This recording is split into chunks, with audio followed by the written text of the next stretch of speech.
think number one is the sense of delayed gratification. So, I mean, it takes a long time when you do development, new development, like it takes a long time by the time you put, you get it under contract and you identify it and, um,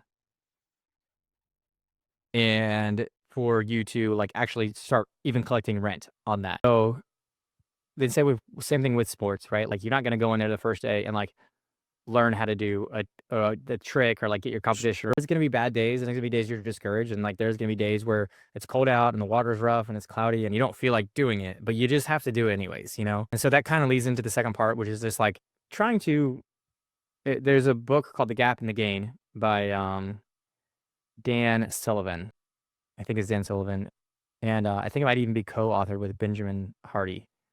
And it just talks about like it's so easy to look at where we want to go, the horizon, right? And that's the gap. Like you're never going to close the gap between you and the horizon. And so when and we always change the goalposts as entrepreneurs and as people. But when you look back at how far you've come, that's called the gain, and you can see a physical mark. And so like it's you gotta like at least for me, you have to celebrate those micro wins, you know, and like think like because it's so easy to create these ambitious goals and to compare yourself to other people around you that are like at the top of their thing. You're looking at their Instagram highlight reels, right? You don't know what their life is really like, but you see these certain metrics that they use, and it's like, I'm falling short. Got to be more like them.